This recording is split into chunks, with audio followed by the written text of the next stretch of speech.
দায়িত্ব পাই তাহলে আমরা মানুষকে পরিষেবা দিতে পারবো। আপনারা দেখেছেন কন্ট্রাক্ট কোঅপারেটিভ ব্যাংক নিয়ে প্রচুর পরিমাণে জলগোলা হয়েছিল, কোর্ট কেস কাছারি প্রচুর হয়েছিল, তারপরেও সুষ্ঠুভাবে নির্বাচন হয়েছিল এবং আমরা জয়লাভ করেছি।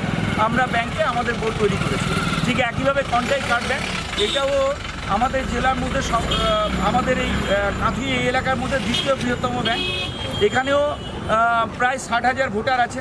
ফলে স্বাভাবিকভাবে এত ভোটারকে নিয়ে যে ব্যাংক পরিচালিত হয়, এত শেয়ার হোল্ডারকে নিয়ে যে ব্যাংক পরিচালিত হয়, সেই ব্যাংক মানুষের পরিষেবায় গুরুত্বপূর্ণভাবে নিয়োজিত আছে। ফলে সেই ব্যাংকের নির্বাচনও আমাদের কাছে একটা গুরুত্বপূর্ণ নির্বাচন।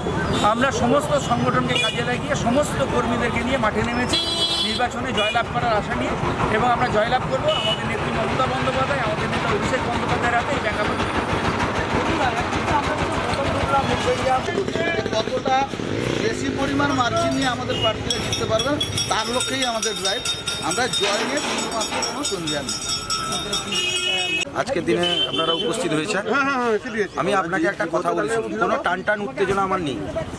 আমার এগরা ওয়ার্ডে 8 জন ক্যান্ডিডেট পৌরসভাকে নিয়ে আমরা 1/3 ভোটে জিতব। তারা 4 ভাগের 1 ভাগ ভোট পাবে, আমরা 3 ভাগ ভোট পাবো।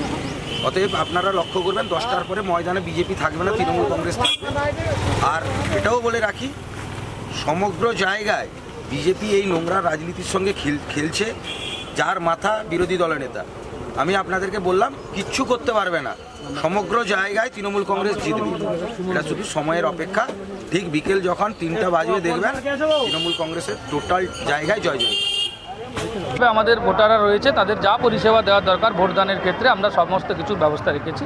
আর আমাদের কর্মীরা গণতান্ত্রিক পদ্ধতিতে যাতে ভোটটা হয়, যাতে মানুষ তার ভোটটা সঠিকভাবে প্রয়োগ করতে পারে, তার সুব্যবস্থা করেছে। সেক্ষেত্রে আজকে মনে হচ্ছে যে কোনো গণ্ডগোলের আশঙ্কা আছে? না, গণ্ডগোলের কোনো ব্যাপারই নাই। মানুষ ভোট দিচ্ছে, শান্তিপূর্ণভাবে ভোট দিচ্ছে, আপনারা দেখছেন। এবং 2টো পর্যন্ত ভোট চলবে, শান্তিপূর্ণভাবেই ভোট